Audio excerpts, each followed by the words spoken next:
નમસ્કાર. માર્ચ 2024ની શરૂઆત થઈ અને બધાને એમ હતું કે હવે ગરમી પડશે, હીટ વેવ આવશે. પણ થયું કંઈક સાવ જુદું જ. આખા ભારતમાં હવામાન જાણે કે ગૂંચવાઈ ગયું. ક્યાંક કમોસમી વરસાદ તો ક્યાંક ગાઢ ધુમ્મસ. ખરેખર શું ચાલી રહ્યું હતું? તો સવાલ એ થાય કે આવું બધું થયું કેમ? એક તરફ હીટ વેવની આગાહીઓ હતી અને બીજી તરફ દેશના કેટલાય ભાગોમાં કરા પડ્યા અને ધોધમાર વરસાદ વરસ્યો. આટલું વિચિત્ર અને અણધાર્યું હવામાન કેમ જોવા મળ્યું? ચાલો આજે આ આખા રહસ્યને ઉકેલીએ. આ હવામાનના વમળને બરાબર સમજવા માટે સૌથી પહેલાં એ જોવું પડશે કે માર્ચ મહિના દરમિયાન દેશના અલગ અલગ ભાગોમાં ખરેખર બન્યું શું હતું. જેમ મેં કહ્યું, શરૂઆત ગરમીના મોજાની વાતોથી થઈ હતી, પણ વાસ્તવિકતા તો સાવ અલગ જ નીકળી. હીટવેવ તો દૂરની વાત, દેશના ઉત્તર પશ્ચિમથી લઈને દક્ષિણ ભારત સુધીના વિસ્તારોમાં કરા પડ્યા અને ભારે વરસાદ થયો. આ એક ખૂબ જ મોટો અને અણધાર્યો બદલાવ હતો. અને પછી દિલ્હીમાં તો કંઈક એનાથી પણ વધારે અજીબ થયું. માર્ચ મહિનાના છેલ્લા દિવસોમાં રાજધાની ગાઢ ધુમ્મસમાં ઢંકાઈ ગઈ. અને આ કોઈ સામાન્ય ધુમ્મસ નહોતું. આ હતું રેડિયેશન ફોગ, જે ત્યારે બને જ્યારે રાત્રે જમીન ખૂબ જ ઝડપથી ઠંડી પડી જાય. વિઝિબિલિટી ઘટીને 50 મીટરથી પણ ઓછી થઈ ગઈ હતી અને તાપમાન સામાન્ય કરતાં 10 ડિગ્રી નીચે જતું રહ્યું હતું. શિયાળામાં આવું થાય સમજી શકાય, પણ માર્ચના અંતમાં આ અત્યંત અસામાન્ય હતું. તો આ બધી હવામાનની ગડબડ પાછળ જવાબદાર કોણ છે? આ કહાણીનું મુખ્ય ખેલાડી છે એક હવામાન પ્રણાલી જેનું નામ છે વેસ્ટર્ન ડિસ્ટર્બન્સ. જો સાવ સાદા શબ્દોમાં સમજવું હોય તો વેસ્ટર્ન ડિસ્ટર્બન્સ એક પ્રકારનું તોફાન છે. પણ આ તોફાન ભારતમાં નથી બનતું. એ બને છે હજારો કિલોમીટર દૂર, પશ્ચિમમાં ભૂમધ્ય સમુદ્ર જેવા વિસ્તારોમાં, અને ત્યાંથી ભેજ લઈને આપણા ભારતીય ઉપખંડ તરફ આવે છે. ચાલો એની કેટલીક ખાસિયતો પર એક નજર નાખીએ. આ એક નીચા દબાણવાળી સિસ્ટમ છે. તે પશ્ચિમથી પૂર્વ દિશામાં આગળ વધે છે. સામાન્ય રીતે તે નવેમ્બરથી ફેબ્રુઆરી મહિનામાં સૌથી વધુ એક્ટિવ હોય છે. અને હા, તે આપણા રવિ પાક જેમ કે ઘઉં અને હિમાલય પર થતી બરફવર્ષા માટે ખૂબ જ જરૂરી છે. હવે એ સવાલ થાય કે આ સિસ્ટમ છેક ભૂમધ્ય સમુદ્રથી ભારત સુધી પહોંચે છે કેવી રીતે? ચાલો એની આખી મુસાફરીને સમજીએ.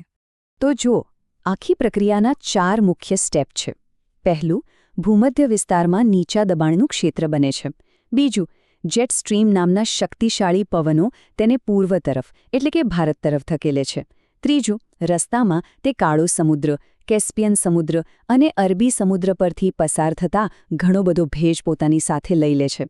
અને છેલ્લે, જ્યારે આ ભેજથી ભરેલી હવા હિમાલયના પહાડો સાથે ટકરાય છે ત્યારે તે ઉપર ચડવા મજબૂર થાય છે, ઠંડી પડે છે અને ઉત્તર ભારતમાં વરસાદ કે બરફવર્ષાના રૂપે વરસી પડે છે.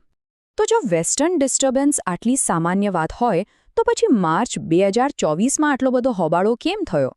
કારણ કે આ વખતે તે એકલું નહોતું. જે સ્થિતિ બની તેને આપણે એક પરફેક્ટ સ્ટોર્મ કહી શકીએ. સામાન્ય રીતે માર્ચ મહિનામાં આવતા વેસ્ટર્ન ડિસ્ટર્બન્સની તીવ્રતા મધ્યમ હોય છે. પણ આ વખતે ખાસ કરીને 13 અને 18 માર્ચે જે સિસ્ટમ આવી તે ખૂબ જ શક્તિશાળી અને વ્યાપક હતી.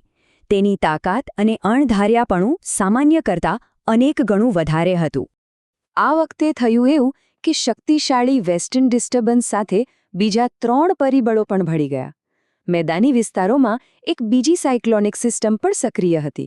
એ જ સમયે બંગાળની ખાડીમાંથી ગરમ અને ભેજવાળા પવનો આવી રહ્યા હતા. એટલે સમજો કે પશ્ચિમથી ઠંડી અને સૂકી હવા આવી અને દક્ષિણથી ગરમ અને ભેજવાળી હવા આવી. અને જ્યારે આ બંનેનો ટકરાવ થયો ત્યારે તેણે આત્યંતિક હવામાન માટે એક વિસ્ફોટક કોકટેલ તૈયાર કરી દીધું. હવે આ બધી વાતોને જોડીએ એક મોટા કારણ સાથે. કારણ કે આ કોઈ એક વખતની ઘટના નથી. આ એક મોટા બદલાવનો સંકેત છે. તો આખરે એવું તો શું થઈ રહ્યું છે કે આ તોફાનોનું વર્તન આટલું અનિયમિત અને આટલું શક્તિશાળી બની રહ્યું છે? આ બદલાવ પાછળનું મૂળ કારણ શું છે? આનો જવાબ જોડાયેલો છે આર્કટિક સાથે. હા, આ બધાનો સીધો સંબંધ આર્કટિકના ગરમ થવા સાથે છે. ઉત્તર ધ્રુવ પર જે ફેરફારો થઈ રહ્યા છે તેની અસર છેક ભારતના હવામાન પર પડી રહી છે. ચાલો આ આખી કડીને સમજીએ. પહેલી વાત, આર્કટિક આપણા આખા ગ્રહ કરતાં ઘણી વધુ ઝડપથી ગરમ થઈ રહ્યો છે. આના કારણે ધ્રુવો અને વિષુવવૃત્ત વચ્ચે તાપમાનનો જે તફાવત છે એ ઘટી રહ્યો છે અને આ તફાવત જ જેટ સ્ટ્રીમને તાકાત આપે છે. એટલે જેટ સ્ટ્રીમ હવે નબળો પડી રહ્યો છે. પરિણામે તે સીધો વહેવાને બદલે વધુ ધીમો અને લહેરિયો બની ગયો છે. અને આ ધીમો, લહેરિયો પ્રવાહ શું કરે છે? એ વેસ્ટર્ન ડિસ્ટર્બન્સ જેવી હવામાન સિસ્ટમને એક જ જગ્યાએ લાંબા સમય સુધી રોકી રાખે છે, જેનાથી તે વધુ તીવ્ર અને ખતરનાક બની જાય છે. અંતે એ સમજવું સૌથી જરૂરી છે કે આ બદલાતા હવામાનની આપણા રોજિંદા જીવન પર શું અસર થઈ રહી છે. આની અસરો ખૂબ વ્યાપક છે. ખેતી પર નજર કરીએ તો કમોસમી વરસાદ અને કરાએ રવિ પાકને ભારે નુકસાન પહોંચાડ્યું. શહેરોમાં ગાઢ ધુમ્મસ અને પૂરને કારણે જનજીવન અસ્તવ્યસ્ત થઈ ગયું. જો કે આ બધાની વચ્ચે એક સકારાત્મક અસર પણ થઈ. ભારે વરસાદે દિલ્હીના પ્રદૂષણને ધોઈ નાખ્યું, જેનાથી હવાની ગુણવત્તામાં થોડા સમય માટે સુધારો જોવા મળ્યો. આ બધી ઘટનાઓ આપણી સામે એક મોટો સવાલ મૂકી જાય છે. જેમ જેમ હવામાન વધુને વધુ અણધાર્યું અને આત્યંતિક બની રહ્યું છે, ત્યારે શું આપણે આ નવા નોર્મલ એટલે કે નવી વાસ્તવિકતાનો સામનો કરવા માટે તૈયાર છીએ? આ એક એવો સવાલ છે જેના વિશે આપણે સૌએ ગંભીરતાથી વિચારવું પડશે.